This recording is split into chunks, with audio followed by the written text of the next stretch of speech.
proporcional ao valor que ela teria em dólar. Quanto? Eu tenho que fazer a conta. Quantos bitcoins? Então você tem que fazer a conta. Eu já fiz a conta em prata. É 1 grama e pronto.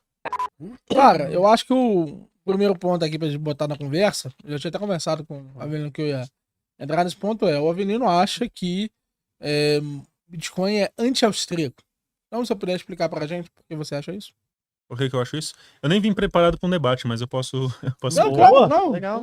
Eu acho não. Bitcoin, ele não é uma moeda. Ele não tem características de moeda. Ele não é, por exemplo, as 3 características principais. Tem um monte de características de moeda. Tem as 7 características de moeda lá, tal. Mas você poderia falar mais de 15 ou 20 características de moeda. Mas as principais mesmo, por exemplo, unidade de conta, ele não é. Não é unidade de conta e nem tem como ele ser unidade de conta, porque ele é um derivativo de dólar. Ele não é fungível. Bitcoin não é fungível, ele pode ser manchado. A fungibilidade, esse ataque à fungibilidade sempre é uma coisa artificial, mas é fato, ele não é fungível. E ele também não é estável, né?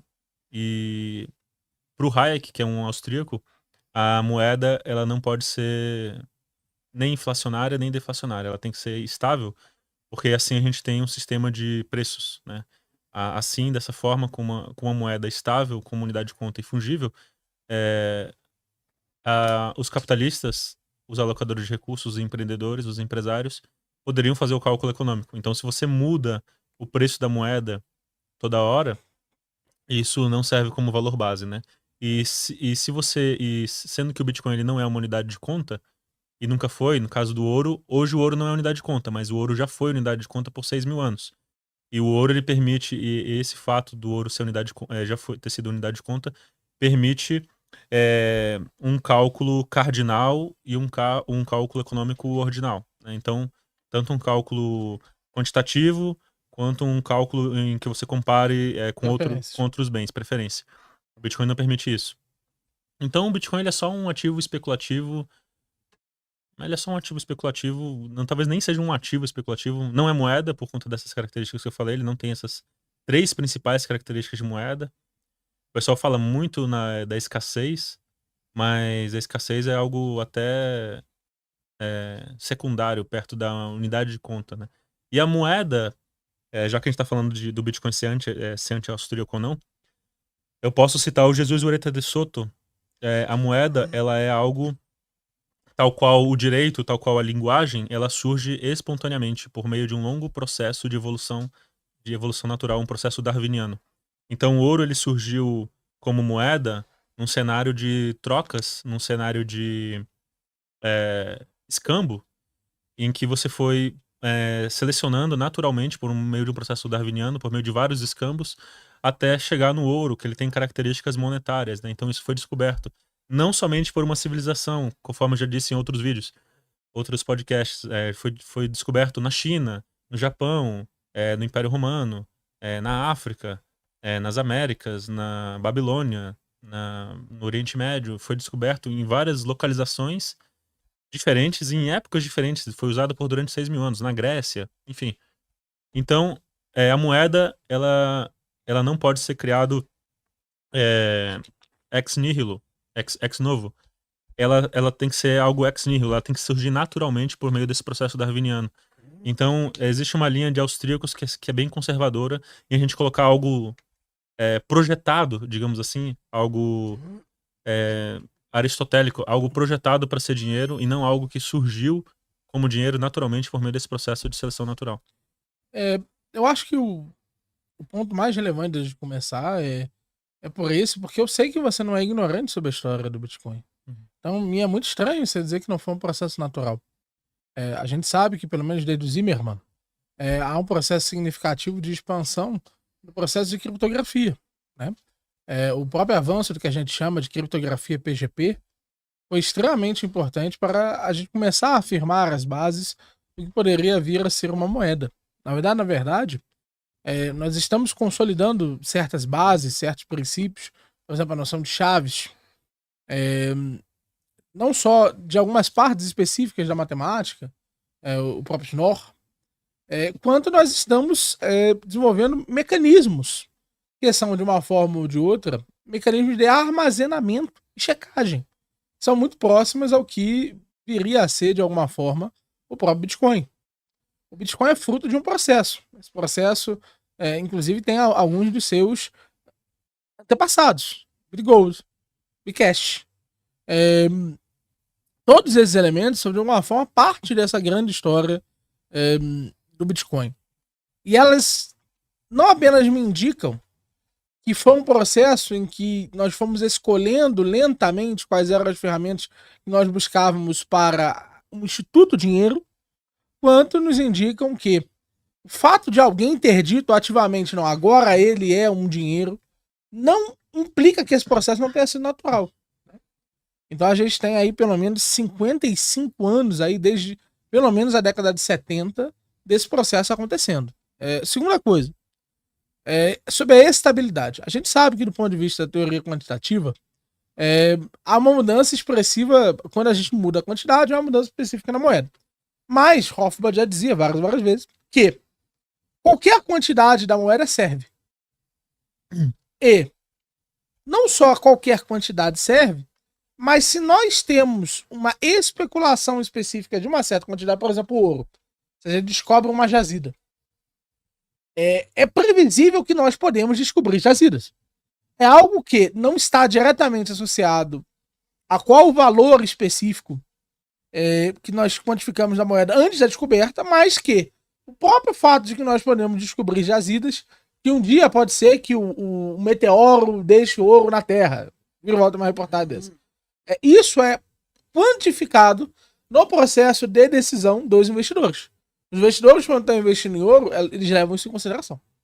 Da mesma forma, o Bitcoin, por ter uma estrutura previsível de deflação, isso é levado em consideração. Sim. Então, qual é o impacto dessa deflação? Muitíssimo pequeno.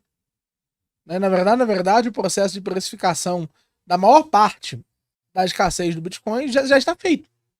Porque as pessoas conhecem todo esse aparato. O que a gente acaba, de alguma forma, reprecificando é tão somente a mineração. A mineração, a gente tem uma mudança significativa no dia em específico, que há o shift. No dia de cada halving, a gente tem uma reprecificação na mineração. Mas mesmo essa é antecipada. Então eu não consigo entender o que ele quer dizer com um Bitcoin não ser estável. O que eu consigo entender isso é um fato, isso eu não discordo. Diferente do Monero, o Bitcoin poderia, por uma BIPA, aumentar o número de Bitcoins. Isso é algo, um pouco tabu, mas isso é um fato. Né? Os agentes poderiam aumentar como a emissão ocorre no Bitcoin. Eu acredito que isso não se dará. Eu acredito que os meios para que isso se dê estão muito, muito longe e que, principalmente, nós temos certos incentivos para ossificar o processo atual, ou seja, que isso seja por padrão colocado, você não possa aumentar artificialmente esse processo. Quanto à fungibilidade, cara, existe uma coisa que eu acho que talvez seja o mais próximo que nós vamos alcançar para o Bitcoin, e até para um processo de liberdade, para poder efetivamente declarar-se como agorista, que é a fungibilidade, a noção da trust chain, uma cadeia de reputação. O Bitcoin pode ser utilizado como um meio de reputação concreta e direta para todos os sujeitos poderem dizer, não, eu sou o Avelino, essa aqui é a minha carteira, isso aqui é a minha idoneidade e isso aqui é a minha identidade virtual. O Bitcoin, quando ele se torna uma moeda facilmente rastreável, ele também permite que você interaja em uma série de cadeias e redes próprias, com regras próprias e estruturas de confiança próprias. Então, isso permitiria, por exemplo, nós resolvemos uma série de problemas de confiança que existiriam numa sociedade sem Estado. Por quê? Porque você tem uma reputação a trilhar. Você tem um histórico inteiro de transações anteriores que foram bem-sucedidas. Você utiliza uma espécie de oráculo e declara, não, o Luan fez transações confiáveis a vida inteira. Posso confiar nele. Ou o Luan, em alguns momentos, ele fez transações não confiáveis que o oráculo revelou que teriam sido problemáticas. Então é um tipo de medida que torna a rede muito mais próxima de um sistema de reputação e que torna esse processo desejável. Se nós quiséssemos uma moeda que o ouro tivesse essa propriedade de nós podermos efetivamente rastrear esses elementos, nós não conseguiríamos ter isso. Nós precisaríamos criar. Então o Bitcoin já tem isso por default. Então essa é uma vantagem.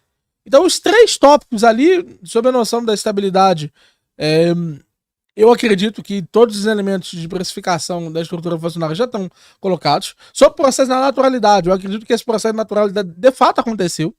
Sobre o processo da fungibilidade, eu acredito que esse processo, por mais que o Bitcoin não seja fungível, isso é positivo. Seja fungível, isso é positivo. E eu acredito que, em termos do que a gente espera de unidade de conta, que para ele é a principal questão, há uma certa tendência, e isso quem fala é a lei de Grayson, de que a moeda má expulsa a moeda boa. Então, quando existirem duas moedas... Bitcoin não é moeda. A moeda má expulsa a moeda boa, vou chegar lá. A moeda má expulsa a moeda boa. Então, há uma certa tendência da moeda boa ser utilizada como reserva. E não ser utilizada nas transações diárias. Ou... Não defende reserva de valor, por favor. Não tô defendendo reserva de valor. Tá. Eu tô dizendo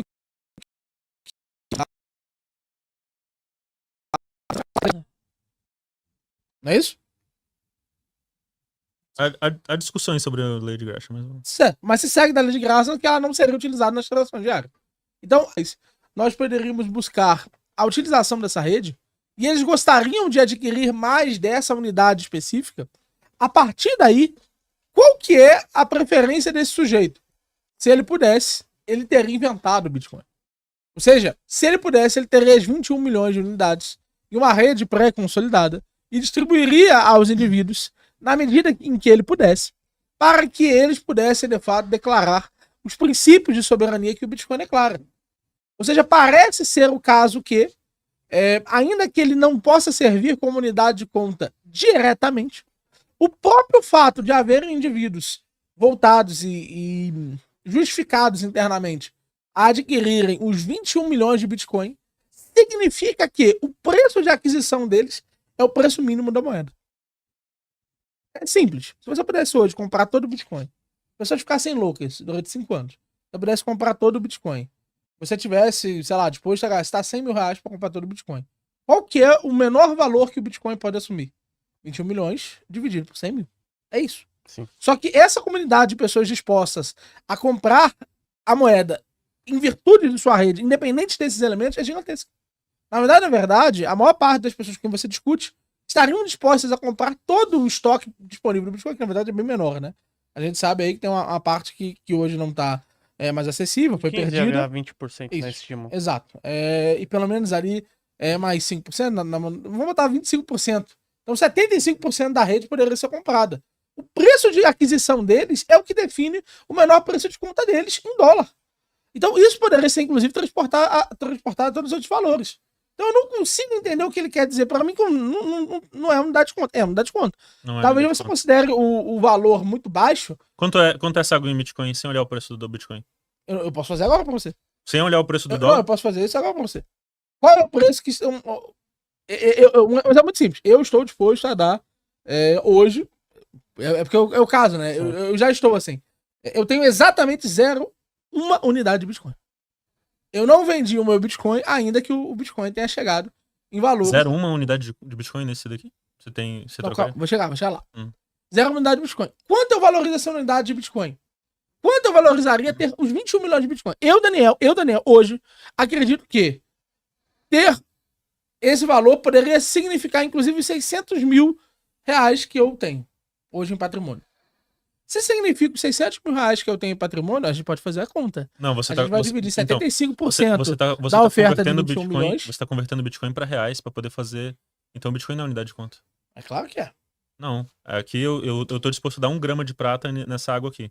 Então a prata que está sendo unidade de conta. Você está convertendo o preço primeiro para reais. Por que você está disposto a dar 1 grama de prata? A minha facilidade... 30 gramas de prata. A minha facilidade de conseguir... Isso aí é o que o Mises fala de troca... cardinal e ordinal. A minha facilidade de conseguir prata. Certo, pelo esforço. Por que 1 e não 30? Porque é o que eu tô disposto a dar. Mas por que você está disposto a dar 1? Por conta da minha preferência de trocar a unidade de Eu, Daniel, estou disposto a trocar numa parcela. Um Bitcoin? Não, Eu aceito. prata em dólar. Quanto? Eu tenho que fazer a conta. Quantos aqui, Bitcoins? Então você tem que fazer a conta. Eu já fiz a conta em prata. É 1 grama e pronto. Eu poderia fazer. O Bitcoin não é unidade de conta. Não, mas, ó, Ele é um derivativo. Mas se eu Ele é um decido- derivativo de dólar. Então por isso você sempre tem que ficar atrelado Eu ao preço. posso decidir comprar esse aqui por 10 satoshis. Mas, ó, dessa vez aí eu tô do lado do Miorin. Não puxando o saco, não.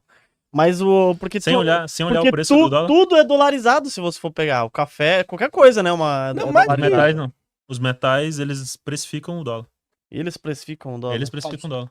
Não é Falso. falso. A economia Quanto que que era, nós temos quanto que era um dólar? Não era 28 gramas de prata? Era. Mas 20? deixou de ser. Não. Então, o preço Essa do é a ouro... questão. Não, esse é o teorema da regressão. Deixa eu explicar primeiro por que o Bitcoin é anti-austríaco. Você falou demais. Você citou... você citou... Não, você tá atacando a metralhadora aí. Você citou o Rothbard. O Rothbard diz: o dinheiro só pode originar-se de uma mercadoria não monetária, escolhida gradualmente pelo mercado para ser um meio de troca cada vez mais geral. Murray Rothbard. Posso sem Eu interromper? só concordei. Tá. Só concordei. Não te interrompi. Não, peço Então- perdão. Ficou Não, concordando. então... Primeiro assim, vamos lá, vamos pelo Karl Menger. O ouro, ele é uma mercadoria. Ele tinha uma utilidade não monetária. Joias, talheres, pratos, conservação de alimentos, adorno, enfim.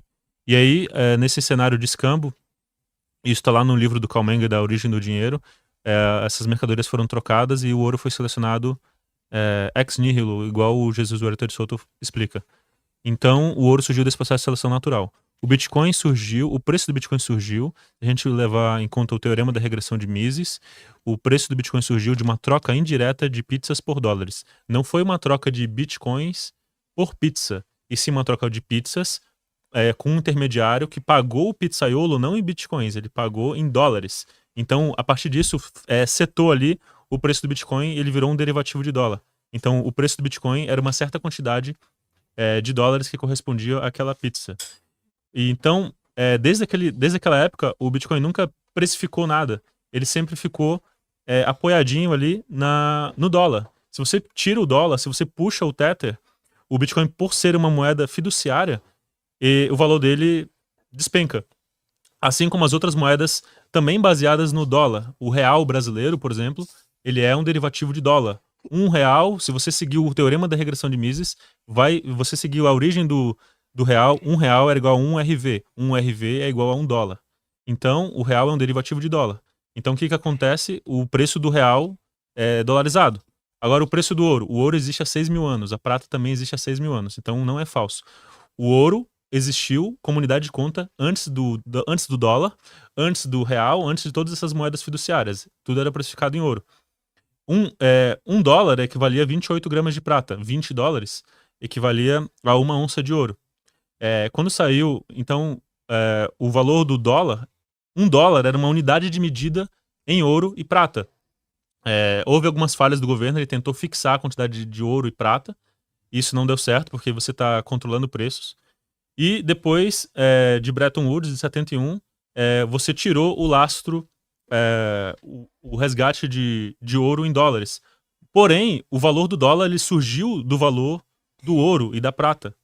Então o ouro e a prata eles não são um derivativo de dólar. Pelo contrário, o dólar é um derivativo de ouro. O dólar, se você aplicar o teorema da regressão de Mises, o valor do dólar surge do valor do ouro, que surge de todas essas trocas voluntárias, de todo esse processo de escambo darwiniano.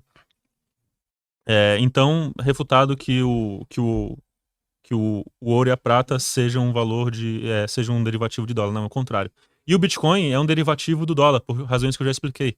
Porque o primeiro preço do Bitcoin, se a gente aplicar o teorema da regressão de Mises, vai surgir de uma troca indireta de dólares. Então, para você precificar qualquer coisa em Bitcoin, você tem que precificar ela em dólar. Você tem que você pode fazer a pergunta pro bitcoinheiro de quanto que custa essa água aqui, igual eu fiz pro Miorin. De quanto que custa essa água aqui em Bitcoin, ele não vai saber responder, sem olhar o preço do Bitcoin em dólares, né? E do contrário, você pode fazer isso em metais, porque os metais foram unidade de conta por 6 mil anos, antes de existir dólar, euro, reais e qualquer outra coisa. Então você consegue trocar, por quê? Porque ele tem valor de mercadoria. A prata e o ouro têm valor de mercadoria. Eles não têm só o valor monetário.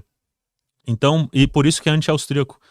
os metais, eles são uma commodity. Se você ler o livro do Karl Menger, você vai ver que o dinheiro ele surge das commodities. Se você ler o Mises, das commodities. Se você ler o Rothbard, das commodities. Aqui no caso do The Case for a 100% Gold Dollar, ele fala isso: o dinheiro só pode originar-se de uma mercadoria não monetária escolhida gradualmente pelo mercado para ser um meio de troca cada vez mais geral. Se você ler Jesus Ureta de Soto, tem até vídeos aí do Jesus Ureta de Soto explicando sobre isso, que o dinheiro ele é uma coisa séria demais para você criar de maneira ex novo. Aí o Miorin, ele falou que da unidade de conta, então o Bitcoin não é unidade de conta, da estabilidade. O Mises vai falar também que uma moeda sujeita a grandes variações, ela não é boa para não ser usada como meio de troca. Por quê? Por conta do que o discípulo dele, o Hayek, falou, que levou o prêmio Nobel por isso, do sistema de preços. Se você tem algo que varia, você não sabe se é a oferta daquele produto ou se é a moeda que está variando em relação a ela mesma, o que é um conceito um pouco difícil de entender e um pouco difícil de explicar, mas eu vou tentar explicar para vocês. Se a gente está numa ilha do Robinson Crusoe e existem 10 águas dessa, e agora o preço da água subiu, você sabe que tem alguma coisa afetando a oferta e demanda da água, né?